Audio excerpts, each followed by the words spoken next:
So you've got there the book of Exodus in front of you, and I do want to mention as we're finding chapter 2 that my daughter Leslie is here from over in San Diego, Santee, California, with Mason, her son, and so we enjoyed that time with her for the last couple of days. So it's good to see you, Leslie, and it's always good to have her here. For many years, she did soundboards. She did a lot of secretarial work. She did youth work for us. She did a lot of PowerPoint stuff for us, and for that we sent her away. So anyway, it's good to have you back again.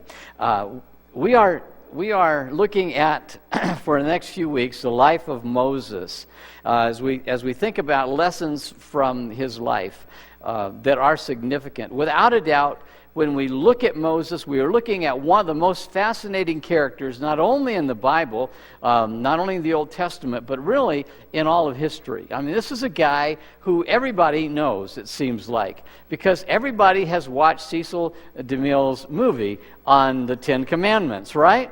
So we even know what he looks like. He looks a lot like Charlton Heston.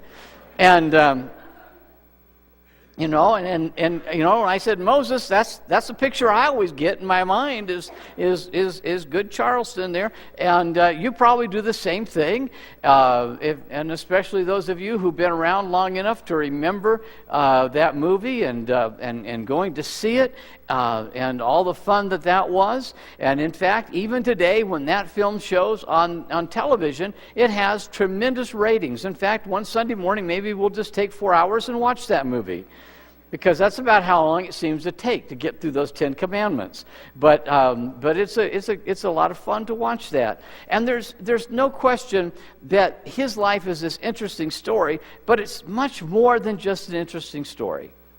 It goes far beyond that. And as we take a closer look at the events of his life, there are some lessons that are to be learned. There are things that he needed to learn that we still need to learn today. They still have meaning for us in 2016. And I hope that you will find that. So today we're beginning this new series that I'm calling Moses, Significant Life Lessons. And so for today and the next 4 Sundays, we're going to be looking at his life, some of the highlights, some of the turning points that we'll see God say, speaking to Moses through that he speaks to us as well. The Apostle Paul in the New Testament referred back to some of these events. In 1 Corinthians 10:16, Paul said, "Now these events occurred as examples to keep us," and then went on to talk about reasons why and they keep us and what they keep us from.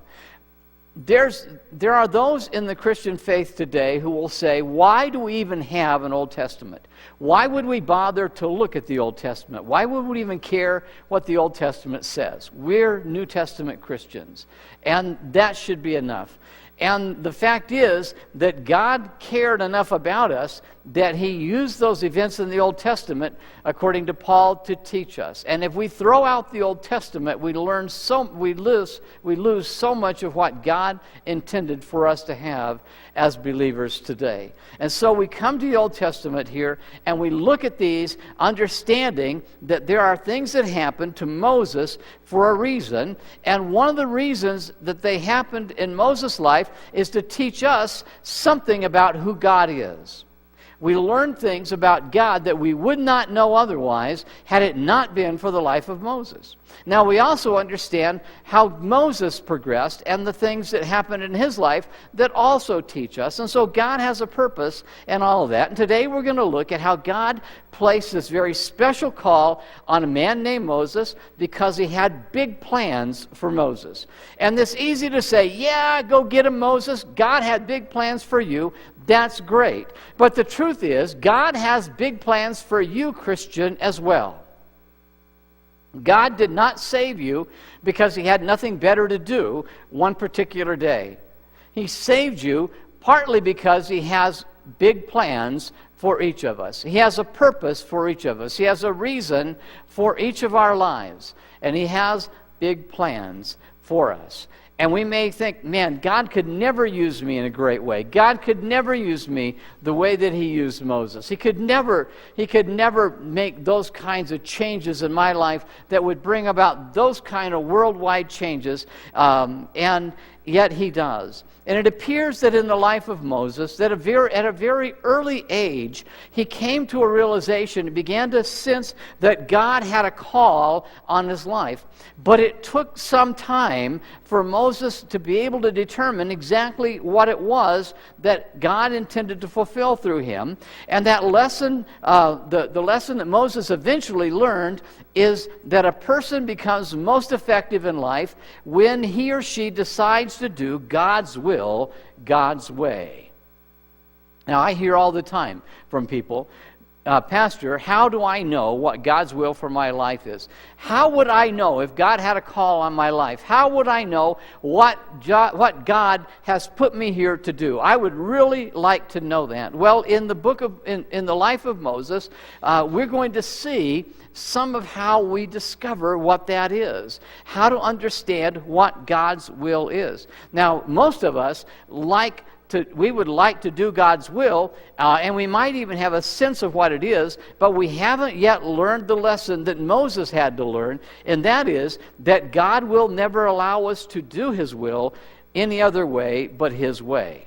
See, I would like to say, God, here's your will for my life, so I'll just go find my own way and do it the way I want to do it. And God says, no, I'm sorry, it's not going to happen. He says, you'll do my will, my way, or nothing's going to happen. Nothing's going to be accomplished that is good. So we're looking at God's will today, God's way. And I'm going to share with you 3 truths that will help you in discovering God's plan for your life. How do you really know what God's plan for your life is? How are you going to get there to that point? So let's take a closer look. First of all, understand that your entire life has been leading up to God's call. Everything that's happened in your life from the moment you were born, really before you were born, right up until today, has all been happening for a purpose. And it's been leading up to what God's call for your life really is and what he wants to do through your life. As we look at the life of Moses, we begin to understand and see how God prepared him from the very beginning of his life. And as you follow the story, you're going to see how God's hand was in Moses' life all along. So what we're going to do, we're going to look at these 3 chapters, Exodus chapter 2, 3, and 4. Don't be too concerned, because we're not going to look at every verse in there. We would be here for a long time. In fact, next week we're going to come back and we're going to look just at a couple of verses in chapter 4 as we look at the importance of integrity and the lessons that we need to learn there. But today we're just going to take an overview of these 3 chapters, and we begin with the birth of Moses. We begin to look at what happened in his life. You know the story. When Moses was born, he was born to the Hebrew people who were slaves in Egypt at that time, but they had grown tremendously large in the country of Egypt, and the Pharaoh was concerned that they were going to overpower them, and so he made a decree, and the decree was that every baby boy would be killed. Just go around and kill every firstborn, every baby boy rather, of the Hebrew nation. Now that'll put a real damper on the growth process of a generation, wouldn't it? And so he said, you know what? If we do that today, in 15 and 20 and 30 years from now, we'll have a manageable amount of Hebrew people that we can deal with. And so that's what he wanted to do. Well, obviously, if you're a Hebrew at that time, you weren't real pleased about that, especially if you had baby boys. And Moses' parents happened to have one, him. And so his mother, loving him and praying that God would do something to spare him, came up with a plan. And remember, it was to place him in a basket, put the basket in the Nile River, and send her young daughter to kind of keep an eye on it, but just hope somebody found him and was able to rescue him, and that he wouldn't be put to death. And sure enough, that's what happens. God answers that prayer. Moses is discovered on the Nile by Pharaoh's daughter, no less. And in Exodus chapter 2, verse 10, we read, when the child grew older, she took him to Pharaoh's daughter, and he became her son. She named him Moses, saying, I drew him them out of the water. And so Pharaoh's daughter took that baby Moses and sent him back home with his sister to be raised by his own mother. And when he was weaned, brought him back, and he was raised there in the courts of Pharaoh. The very man who wanted to have him killed is now his grandfather, his step-grandfather, and is raising him in the courts. There's an education process in Moses' life also, and we begin to look at that education process. We don't really see that in the Old Testament so much as we see it spoken of in the New Testament. Stephen in the New Testament in Acts 7 tells about that, and the deacon Stephen is preaching, and he's telling the story of Moses to the Hebrews. And in Acts chapter 7, verses 20 to 22, and it's there in your sermon notes, it says, "At that time Moses was born, and he was no ordinary child. For 3 months he was cared for in his father's house, and when he had been placed outside, Pharaoh's daughter took him and brought him up as her own son. Moses was educated in all the wisdom of the Egyptians and was powerful in speech and action." So even though Moses was born as a Hebrew slave, it worked out that he was raised in the palace of Pharaoh, which means that he had access to all the best education that the world had to offer. And so he received this tremendously valuable education. He knew all of the things that were available to be learned through that period of time in his life. And because of that, Stephen reminds us he was powerful in speech and action by the time he became a young man. And then we begin to see the early ambitions of Moses also. At a very early age, Moses had a desire to rescue his people from the torment of the Egyptian captors. And one day Moses witnesses a Hebrew man being mistreated by an Egyptian slave master. And he stepped in and actually killed the Egyptian, thinking that at that point that the Hebrews would say, "Man, this guy is our Savior. He's our rescuer. Let's follow him. He's here to help us." And that's what he was thinking, but he was thinking wrong because nobody thought that but him. He was the only one. The Hebrew people wanted nothing to do with him. And it left him in a quandary of what to do. In Acts chapter 7, verses 24 and 25, Stephen goes on talking about Moses, and he said he saw one of them being mistreated by an Egyptian, so he went to his defense and avenged him by killing the Egyptian. Moses thought his own people would realize that God was using him, talking about Moses, to rescue them, but they did not. As a matter of fact, that event forced Moses to have to flee from Egypt completely, and he ran off to a different country in the land of Midian, and it appears that his dream to save the Hebrew people had just gone up in flames. You ever have that happen in your life? Where you had great plans, you thought you knew exactly what you were supposed to do.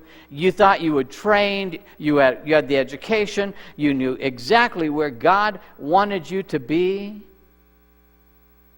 And all of a sudden, it just went up in flames.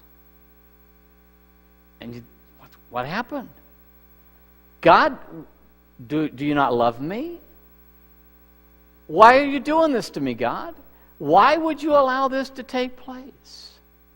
I don't understand. I don't know what's going on. I have these aspirations. I have these ambitions. I would love to serve you. And yet, this is what you give me. A pile of ashes where my dreams once were. That might resonate with some of you. Because pretty much most of us have been there if we've wanted to serve God at some time, and we don't understand why. We're not sure exactly why that would take place. And yet God allowed that to happen in Moses' life. And so there was a re-education process that needed to take place. So we see the re-education of Moses. He had been to school. He had all the schooling the world had to offer. Now, though, he had to be re-educated. And so from the time he was 40 till the time he was 80, he was being re-educated. Next 40 years, he spent his life tending flocks belonging to his father-in-law. It would appear that from a casual observer that Moses had been forgotten by God, that he had failed, and that he was nothing more than a could have been. Never was a has-been. He never got to be that point. He was just a could have been at that juncture in his life. But God did not forget Moses, and he certainly didn't forget the plight of his people. And during that time, as we'll see in just a minute, there were some important changes that were taking place in Moses' personal life. And that 40 years as a shepherd was a time of character building in Moses' life. And God was waiting for the day that he could use Moses in that great way that he had always planned to use him. And in the very same way, God can use the events of your life, even though you don't understand them, and you didn't even like all of them, and some of them were hurtful, and some of them were just downright ugly in your life, and they were failures, and they were just mistakes that you just wish never happened, and they caused a lot of pain in your life, perhaps. And yet God says, I can take those, and I will take those, and I will use them as part of the preparation for using you in what I really want to use you for. And God never forgets who you are. He never forgets where you are. He never forgets what his purpose is for your life. And that's what we see in the life of Moses. And I want you to know that all of the events in your life, the good, the bad, the ugly, are a part of God's preparation in your life. They are part of what gets you there where he wants you to be. And maybe you feel like your life has just been a total failure, and you had dreams that you could have accomplished, but right now it doesn't feel like and appear like you're going to be able to do any of them. I want you to hang in there. It may have been something painful that happened to you in your childhood. It may have been something in your youth. It may have been something in your adulthood that just causes you to wonder, why me? Why did I have to go through this? And God would remind you that he can use those events, all of the worst of the worst, to do something good in your life. So let me share with you truth number one that we need to learn today. Truth number one is simply this: even our worst experiences become part of the process of our preparation. We all have those worst of the worst times. We all have those things that we really don't want to talk about with anybody. We don't even want to think about them. And God says, but I will use them to bring you to the place where I need you to be today. I may not have caused them, but I allowed them, and I will use them now to make you the person in the place where I need you to be, if you'll trust me in this. That's what happened in Moses' life. Second thing that we need to see today is that God will wait until you're ready to be used. He's going to wait until you're ready to be used. Now, some of you are sports guys and gals, so you understand this time of year a little bit. You understand that the NFL just had its draft, the National Football League, and they drafted all these young men as their top 1, 2, 3, 4, 5, 6, 7, 8 draft choices. And they paid, or they will be paying in the next few months, not just a little bit of money, not a lot of money, but mega amounts of money to these young men. And if you're an NFL owner, you drafted maybe the star quarterback that was going to be the salvation of your team, and you intend to use him this year. And so you're going to put him to work. You're paying him millions upon millions upon millions of dollars, and you're not paying him to sit on a bench somewhere or to work with your scout team of 10 or 15 guys. You want him out there every Sunday afternoon playing football for your team. Once in a while that works, but very seldom. And we could look at a lot of names of number one draft picks of quarterbacks who were even the Heisman Trophy winners in college, who started in the coach or quarterbacking their NFL team their first year in the league, and they have names like, all of you from San Diego who are avid Charger fans, Ryan Leaf. Or they have names, if you watch even like last year with the Cleveland not Cleveland Indians, wrong league, the Cleveland Browns, Johnny Football Manziel. You won't find those guys playing football this year probably, even though they seem to have all the talent in the world. Now, if you're a baseball fan, you understand that the owners in baseball don't operate on that same basis. They looked at that model and they say, that's dumb, we're not doing that. And so they take their rookies, they're coming out, they draft them. They have their number 1, 2, 3, 4, 5, their number 1 picks. You think, man, that guy is going to be playing on their major league team this year. Not so. In fact, it hardly ever happens. They will take these guys who are the number 1 players in the United States, coming out of college, even coming out of high school, pay them a lot of money, pay them millions of dollars, and then put them in some podunk town that nobody's ever heard of, in a class, usually maybe a class AAA team or AA team at best, and leave them there for a year. And then move them up maybe to the next level in their second year, and maybe in another level in their third year, before they make it in to the big leagues. Say, well, they paid them all that money. Yeah, they did. But they won't play them on the professional team, on the parent club, until they're ready to be there. And they have a pretty good idea that the kid just coming out of high school or even coming out of college isn't ready yet to play on that level. And they're not going to waste that talent being beat up at that level. Instead, they're going to take their bruises at a younger level, and they'll take some, and then they'll come in. How many of you are Diamondback fans? You love the Diamondbacks. Who's their first baseman? Paul Goldschmidt, number 1 draft choice of them in about, 2009, something like that? Paid him millions of dollars, I can guarantee you that, because he was drafted right after a kid that was in our church over in Stockton, both first basemen. They were both drafted in the first round, first baseman. They played in AAA baseball together. They played in AA baseball together against each other. They didn't come into the parent team. They started to break in their third season. Played in the minor leagues until then.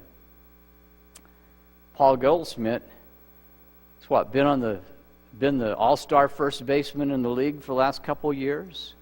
Kind of replacing Albert Pujols as the number 1 guy now in the league. Albert Pujols, same thing. Playing in places like Lake Elsinore, California. Who ever heard of Elsinore, California, if you don't live somewhere around there?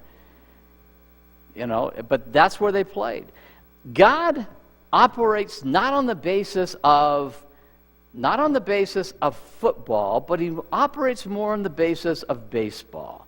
God says, I will invest a lot in you. I will give you my grace. I will prepare you, but I will keep you in the minor leagues sometimes. I have great plans for you, big plans, but I'm going to let you take your knocks in places where it's not going to do permanent damage, so that when you are ready, I will be able to use you when the time is right. I was in Bible college. I was at California Baptist College. I was a religion major. Was going to go on to seminary and get my Master of Divinity degree. In my junior year, Barb and I had gotten married in the middle of that year. We are now married. So I'm in the second half of my third year of college. I'm taking all kinds of theology classes and learning Greek and all those kinds of things. And we had joined a church, and they came to Barb and I as new members, and they said, we have a job for you. And I'm thinking, man, this is great. They see the potential in me. They're going to give me this great position, and we're going to do something that's just spectacular. And they ask us to serve together, so I'm thinking, man, this is really a big deal. Because it takes both of us to do it. And they said, we want you to teach our second grade boys class. I'm thinking, did you know my background? Did you know my education? I'd been a youth pastor one time for a whole summer. Are you sure that's what it is? We showed up the first Sunday. The second grade boys class is a misnomer. It was a second grade boy class because there was only one student. In the whole church, there was one second grade boy, and they had a class just for him. And it took a Bible college student and his wife to teach him.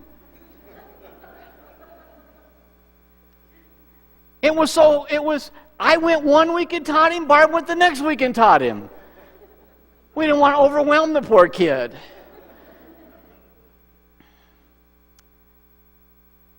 Man, what a reality check. But God, I'm going to be a pastor.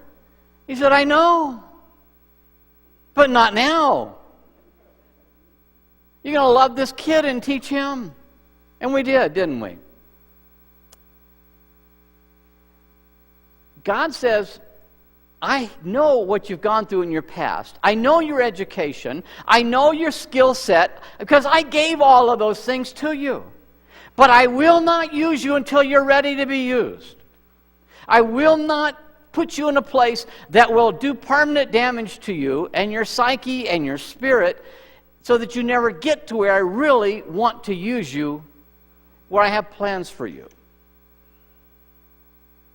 And I don't know. Had I said no and Barb said no, I don't know that I would have been here today.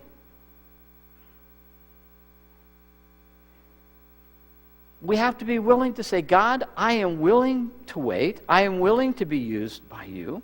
And understand that when God is ready, then He will do something in our lives and He will use us. Roger Breland of the music group Truth said, he's the director of that group. He says, God will never use you publicly until He's tutored you privately. And Moses thought he had arrived. He thought, I am 40 years old. I have done everything that I need to do. I have all the education in the world. These people ought to follow me. The Hebrews are lucky that I'm coming along, and I am ready to be used by God. And God, and when Moses intervened in that conflict between the Egyptian and the Israelites, he thought, yeah, now is the time. And it wasn't. It just wasn't. And nothing in his mind came out of that was good. In fact, he had to run away because he thought they would recognize him as their Savior. And he was now just a wanted fugitive.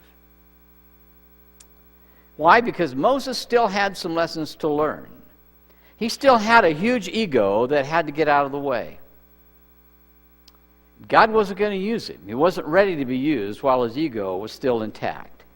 And his heart wasn't exactly where it needed to be. In his effort to be that hero, he killed the Egyptian and then had to run. And for the next 40 years, live as a shepherd, tending somebody else's sheep.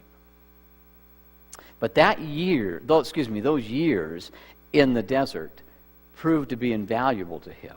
It's been said that Moses spent his first 40 years of his life thinking it was a somebody, and then he spent the second 40 years of his life living like a nobody, so that he could learn that in the last 40 years that God could use a nobody to accomplish His will.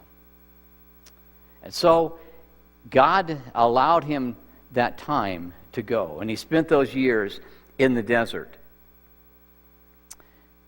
And God simply waited for Moses to get ready to be used. And when the time finally arrived, there was a tremendous difference in the Moses who ran into Midian and the Moses that God met then 40 years later at the burning bush.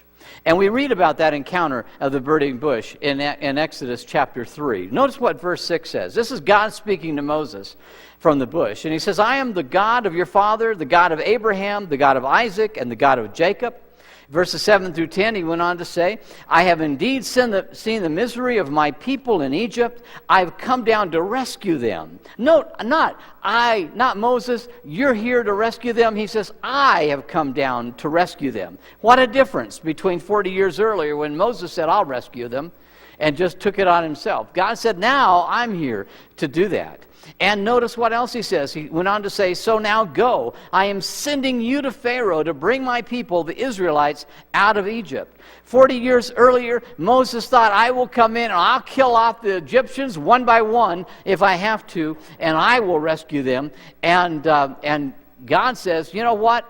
I am going to do something so much different than what you thought, Moses. I'm going to bring the Israelites out, not one at a time, but I'm going to bring the whole group of them out, the whole nation of them, 5 million plus. I'm going to bring them out, and you're going to lead them. Now, Moses, having dealt with his ego over those last 40 years, has a very different point of view, doesn't he? Notice what Moses goes on to say as he responds in verse 11. Who am I, he says to God, that I should go to Pharaoh? Are you kidding me? I can't go to Pharaoh. I'm not the guy that you need to use. Surely you mean somebody else. Chapter 4, verse 1, he says, what if they do not believe in me or listen to me and say, the Lord did not appear to you? So I tried this thing, God, before, and it didn't work. I killed the Egyptian. They said, we're not following you, Moses. So God, what am I going to do when they say, boy, that's the dumbest thing we've ever heard, that a bush talked to you, and it was God, and it was burning, but it wasn't burning up, and now we're supposed to follow you? We remember you, Moses. And we didn't like you then either. And we're supposed to follow you today? So what am I going to do, God? Verse 10, he goes on to say, oh Lord, I have never been eloquent. I am slow of speech and tongue. I'm not your guy, God. Are you sure I'm the man you want? And in verse 13, he just kind of throws up his hands in anguish and surrender. It's kind of like, oh Lord, please send someone else to do it. Not me, God, just please send somebody else. And God is reminding him, no, I've had you, preparing you for this very moment. And it's your job, Moses. And I'm sending you. You're the one. What a difference from the younger Moses to the 80-year-old Moses, isn't it? A 40-year-old brash Moses to an 80-year-old humble Moses. God says, now we're ready. Now we can do something. God had never forgotten about Moses in the desert. God had never given up on him. God had a plan, and he was ready to put it now into action. Notice verses 24 and 25, going back into chapter 2 of Exodus.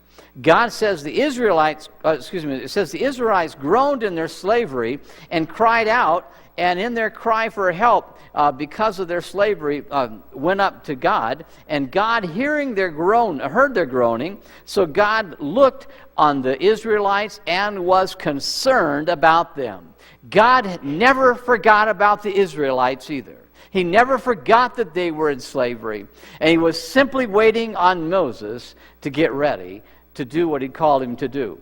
And I love how the Living Bible translates verse 25. God looked down on the people of Israel and knew it was time to act. I like that. Now it was time. It's time to do what he had wanted Moses to do all along. And I want to make no mistake in a distinction here. I want you to just be really clear about this. I don't believe God made Moses wait until he was 80 years old to be used in a great way. You know whose choice that turned out to be? It was Moses' choice. For 40 years, he had to deal with his ego. He had to deal with his big head. He had to deal with the rejection of the Egyptians. He got ahead of God. He said, God, I will do your will, but I will do it my way. And it cost him 40 years of his life. being on the backside of the desert watching sheep, not serving God where God had called him to be in the first place. He simply got ahead of God, and God had to slow him down. God was not waiting on Moses. Moses was not waiting on God. God was having to wait on Moses for those 40 years to be who he needed to be. God is certainly capable of using young men and women. Look at King David. King David came along, and as an older teenager, God was able to use him in tremendous ways. Moses wasn't David in that regard. And so when God has big plans for you, and there's much that you can do to accomplish in this life for his glory, but he won't send you into battle until you're equipped to fight and until you're ready for that contest. And there are times when you're going to have to wait on God's timing, but there's a part of doing God's will, God's way, that says don't make God wait on you. So truth number 2 is this: wait for God's timing, but don't make God wait on you. And there's a distinction in those two things. God will always have a timing for your life, but make sure that you're ready when that timing comes so that you can go to work right then. Some of you are maybe here saying, but I've been waiting for years and years and years, and I just don't know when that time is. Maybe it's because God's waiting on you to get ready. He's been ready to use you for a long time. You're just not there where you need to be. So, well, how do I get ready? What do I do to get ready, Pastor? If that's the case, what do I need to be looking at? What needs to be happening? So let me give you just 3 things that you could be doing right now to get ready. I didn't put these in your sermon notes because there was no more room on this page to put it. But let me give you some things, and you can write them down somewhere. Write them on your hand or the back of your hand or something, and take them home with you. First of all, be absolutely devoted to God. Make sure that you're devoted to him and no one else. Make sure that he is the number one priority in your life, and your devotion, your heart is just drawn toward him. And if it's not, then you need to settle that. You need to get that taken care of. Because God's not going to use you in a great way if you're not devoted to him. Secondly, be absolutely determined to do his will. You got to say, you know what, God, whatever your will is, that's what I want to do. So we're really good at coming up with plans and then praying to God to kind of join in on our plan. But he doesn't do that, does he? So be devoted to God's will and doing his will. And to be absolutely dependent on his strength in your life. You got to come to that point like Moses and say, man, I can't be the person. Surely somebody else could be doing this, God. Why don't you send somebody else? And he says, no, you're the one. And I'll strengthen you to do it. And if you say, I don't know how to get to that point, well, we got something to help you with that. Coming up next month, the end of next month, on the last Sunday of the month in the afternoon, we're going to start our new seminar, our growing seminar, and you can sign up for that. And we're going to teach you some of the disciplines that you need to have in place in your life that says, God, I am prepared and I am ready and I am willing to do what your will is in my life. But you'll have some of that skill set to be able to do that. And so we're going to encourage you to sign up. You can sign up for that today. On the back of that connection card over on the right-hand side, you can just say, I want to volunteer to be in the growing seminar. And it'll tell you a little bit about it, and we'll get in touch with you. But you go ahead and do that today. And then thirdly, understand, when you're trying to discover what God's dream and his plan for your life is, that God's dreams are bigger than yours. God's dreams are always going to be bigger than your dreams. As a young man, Moses seemed to have this bent, his dream toward helping people. And his idea was that he would help the Hebrew people one by one, as we saw in the story, killing the one Egyptian who was picking on one Israelite. And when that failed, he has to flee to Midian. And once again, he comes to the rescue of someone in trouble. He gets there and he observes that there are some women who were at a well to draw water, and they're being abused and driven away from the well by some Midianite shepherds. He goes over, comes to the defense of the ladies, and drives off these Midianite shepherds, and they're able to get their water. He makes a big impact on in the life of these ladies. They're impressed with him at that point. They go home, tell their dad. He's impressed with them. He calls Moses in and takes care of some of his needs, puts him to work, and ultimately Moses marries one of that man's daughter, who was also one of the ladies at the well. And so now he has a wife, and he thinks, this is okay. He gets a couple of kids now, and life goes on for him, and his ambition was to go through life helping people. Apparently, he'd help people one person at a time. Hebrew being abused over here, coming to the rescue of a damsel over here in distress. But it was just kind of a one-on-one kind of thing. It was just he was going to help people by addition. I'll help one here, one here, one here. God said, no, we're going to multiply that. He said, my plan is much bigger than that, Moses. It's not going to be helping one at a time. It's going to be helping the whole nation at a time. And we're going to deal with the whole nation, the nation of Egypt, at one time. And so I want you to get on board with my plan for your life, because my plan is bigger than yours, and I want you to do that. And God's plan was that Moses is going to lead this nation of slaves into freedom, and the Israelites had been in bondage for more than 130 years, and God chose Moses to do that. And 40 years before God appeared to him in that burning bush, his idea was so minutely small compared to God's plan. And 40 years later, he's able to comprehend what God really had in mind. And often we dream of just having a little bit of success, because a little bit of success can be comfortable. One second grade boy. I remember one day we had 2 kids, and it really was a second grade boys class. And you know what? We had 100% growth. Write that on your resume, 100% growth. And then there was a second boy after that. It was like 3. Wow, we're doubling and tripling and stuff. That's good resume stuff, right? But it was nothing. Nothing compared to what God had in mind. It gets us, though, out of our comfort zone, doesn't it, when we do what God has in mind? When we start following God's big plans, it gets us very uncomfortable. We appreciate all of you who came and worked yesterday, and all the work that you did, and the hard work that we were involved with in changing things outside. And we're only taking things out right now to be replaced later with nice-looking things. And you came in today, and your comfort zone was kind of a little whacked, wasn't it?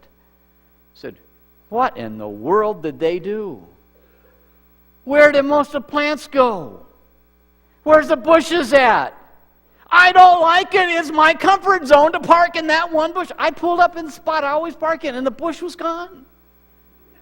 I didn't know when to stop. I always stop when my car gets to the bush. I almost had to run into the wall because that was the next thing after the bush.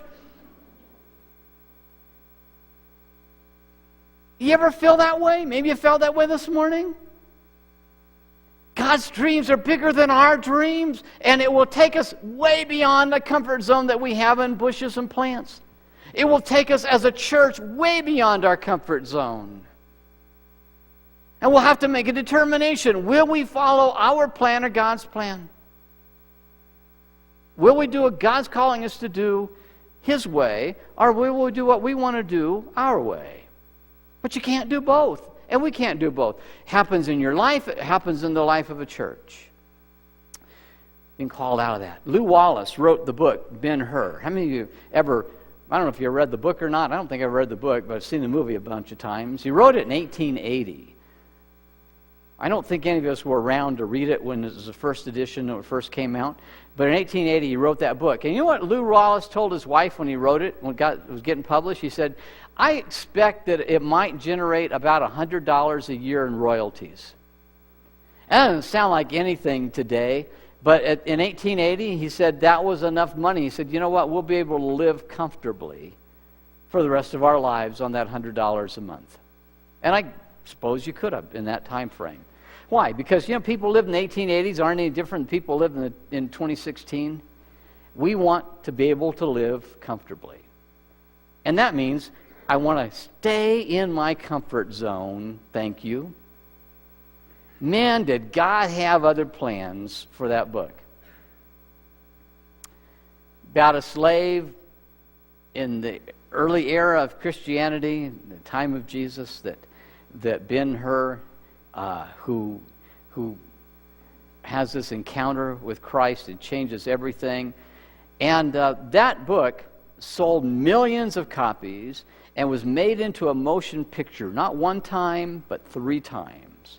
2 times a silent picture, silent movie.